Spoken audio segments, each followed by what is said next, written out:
जय श्री कृष्णा। राधे राधे दोस्तों। आज मैं आप लोगों के साथ एक ऐसी घटना शेयर करने वाली हूँ जिसे सुनकर आप लोगों को भी बिल्कुल यकीन हो जाएगा कि लड्डू गोपाल जब जिसके घर जाना चाहे वो स्वयं ही पहुँच जाते हैं। हम इंसानों में इतनी शक्ति नहीं होती कि हम लड्डू गोपाल को अपने घर ला सके। जब तक लड्डू गोपाल हमारे घर नहीं आना चाहे हम उन्हें अपने घर बिल्कुल भी नहीं ला सकते हैं। पर जब लड्डू गोपाल हमारे घर आना होगा, हमसे सेवा लेनी होगी, तब वो हमारे घर किसी न किसी लीला से आ ही जाते हैं। आज की कहानी हमें लिख भेजी है कोलकाता में रहने वाले राहुल जी की, जिनकी उम्र लगभग 16 साल की है। वह अभी 10th का एग्जाम दिए हैं और ये घटना बहुत पुरानी भी नहीं है।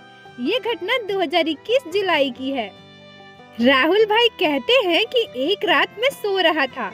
करीब रात के 2 या 3 बजे मैंने एक सपना देखा।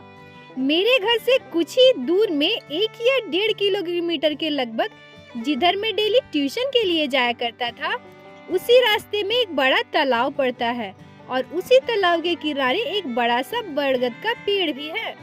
मैं अपने सपने में देखता हूँ कि उस पेड़ के नीचे रात के अंधेरे में एक बूढ़ी औरत बैठी हुई है और उनके हाथ में एक छोटा सा बक्सा है। वह उस बक्से को पेड़ के नीचे रखती है और रोने लगती है। रोते रोते वह कहती है कि हे प्रभु, हे मेरे प्राणनाथ, आप मुझे माफ कर देना। मुझसे आपकी सेवा नहीं हो पा रही है। मैं बहुत मजबूर हूँ। मैं कभी भी आपको खुद से दूर नहीं करना चाहती, पर मेरा शरीर मेरा साथ नहीं दे रहा और मेरे घर पे कोई है भी नहीं जो आपकी सेवा कर सके। इसलिए मैं आपको इस पेड़ के नीचे छोड़ के जा रही हूँ। मुझे माफ कर देना। आज मैं बहुत बड़ा पाप कर रही हूँ। और ये सब बोलते हुए महिला बहुत रोने लगती है। राहुल भाई बताते हैं कि सपने में ही मैं उसे गौर से देखने की कोशिश करता हूँ कि इस बक्से में क्या है। तब मुझे अंधेरे में काला सा एक मूर्ति दिखाई देता है। मैं सपने में जैसे ही समझ पाता हूँ कि ये काली सी मूर्ति लड्डू गोपाल की है, मेरी नींद अचानक खुल जाती है। राहुल बताते हैं कि उस रात मैं अच्छे से सो नहीं पाया। सुबह उठकर मेरे दिमाग में बस यही सब चल रहा था। दिन भर मैं बस यही सोचता रहा कि सपने में मैंने जो देखा, जो पेड़ देखा, जो तालाब देखा, ये वही पेड़ और तालाब है जो मेरे ट्यूशन के रास्ते पड़ता है। वह औरत कौन थी? वो लड्डू गोपाल की मूर्ति क्या था? यह सब मेरे दिमाग में चल रहा था। दोपहर को मैंने सोचा कि क्यों ना एक बार मैं वहाँ पे जाके देखूं, पता करना चाहिए। क्यों मेरा दिल नहीं मान रहा था। मैं अपना साइकिल उठाया और उसी रास्ते से तालाब के पास जाने के लिए निकल पड़ा। जैसे ही मैं तालाब के पास पहुँचा, उस पेड़ के नीचे जाकर देखा तो मेरी आंखें खुली की खुली रह गई। मैंने जो बक्सा अपने सपने में देखा था, वही सेम बक्सा वहाँ पे रखा हुआ था। उस बक्से को जब मैंने खोलकर देखा तो उसमें वही लड्डू गोपाल थे जो मैंने सपने में देखा था। उस प्यारे से लड्डू गोपाल की सूरत देखकर मैं मोहित हो गया।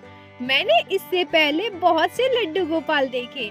मेरे घर में भी लड्डू गोपाल की पूजा होती है, परंतु इस लड्डू गोपाल ने मुझे इतना मोहित कर दिया था कि इनमें से मेरी आंखें ही नहीं हट रही थी। राहुल आगे कहते हैं कि मैं वहाँ खड़ा होकर सोच रहा था कि मैं क्या करूं। मैंने घर में भी किसी से पूछा नहीं है और मेरी उम्र भी उतनी नहीं है कि मैं खुद कोई डिसीजन ले सकूं। यह सब सोचते हुए राहुल भाई डर गए।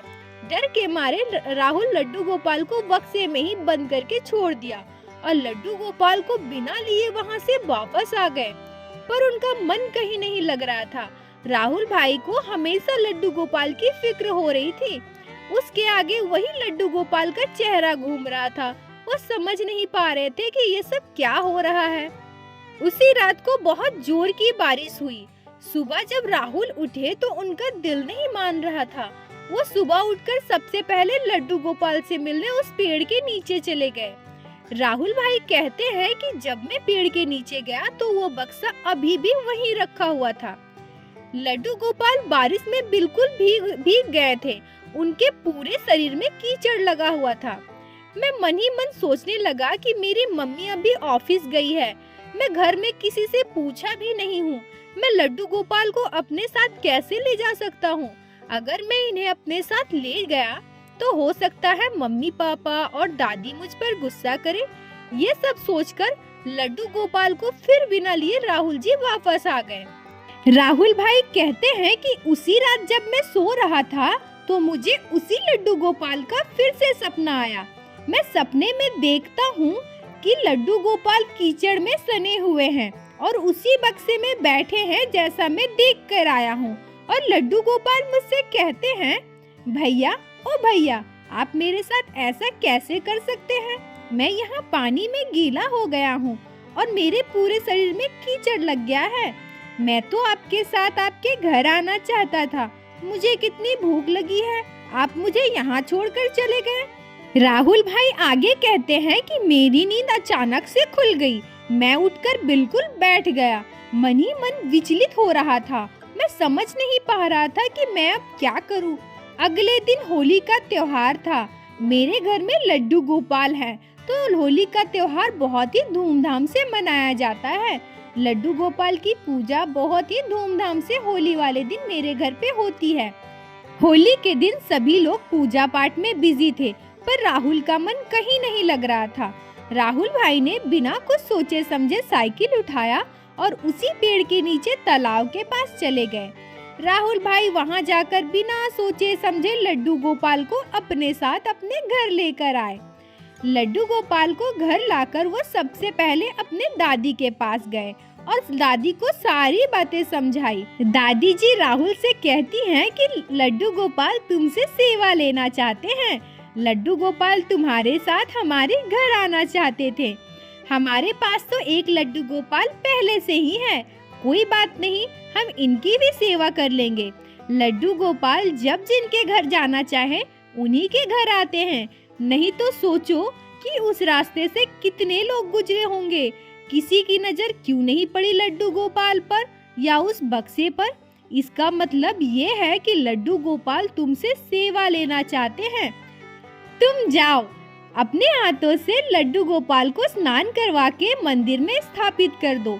राहुल लड्डू गोपाल को अच्छे से स्नान करवाकर मंदिर में स्थापित करके उन्हें भोग लगाता है।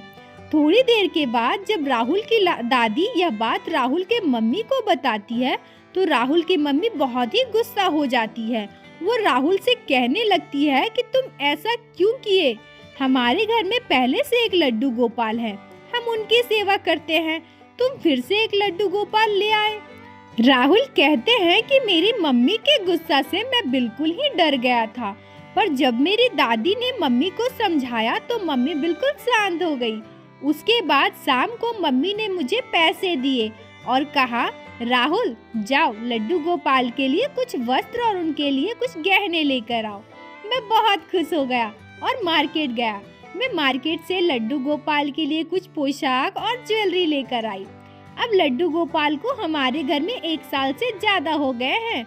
जो माँ मुझे उस दिन उतना डांटी थी, लड्डू गोपाल को तुम क्यों लेकर आए, वो आज स्वयं मुझसे कहती है, राहुल तुमने बहुत अच्छा किया जो लड्डू गोपाल को अपने साथ हमारे घर लेके आए। लड्डू गोपाल तुम्हारे साथ ही आना चाहते थे और लड्डू गोपाल के आने के बाद हमारे घर में बहुत ही तरक्की हुई है। लड्डू गोपाल की कृपा से 1 साल में हमें बहुत कुछ मिला है। बोलो बाके बिहारी लाल की जय, लड्डू गोपाल की जय, जय जय श्री राधे। दोस्तों, लड्डू गोपाल को जब जिनके घर जाना हो वो चले आते हैं। यह बात तो मैंने आपको बताई, पर एक और बात जो मैं आप लोगों को बताना चाहती हूँ, लड्डू गोपाल की सेवा करना कभी भी व्यर्थ नहीं जाता। जो जगत के पालनहार है वह इतने कृपालु है कि वह मात्र हमारे सेवा भाव से प्रसन्न हो जाते हैं। उन्हें किसी भी बाहरी दिखावट या तामझाम की आवश्यकता नहीं होती। दोस्तों, अगर आप लोगों को आज की यह लीला कथा पसंद आई हो, आपके दिल को छुई हो, तो कृपया वीडियो को लाइक करके अपने दोस्तों के साथ शेयर जरूर कीजिएगा और चैनल को सब्सक्राइब कीजिएगा, ताकि आने वाले समय में इसी तरह से श्री लड्डू गोपाल श्री बाके बिहारी की लीला कथा आप लोग हमारे चैनल पे सुन सके। राधे राधे दोस्तों।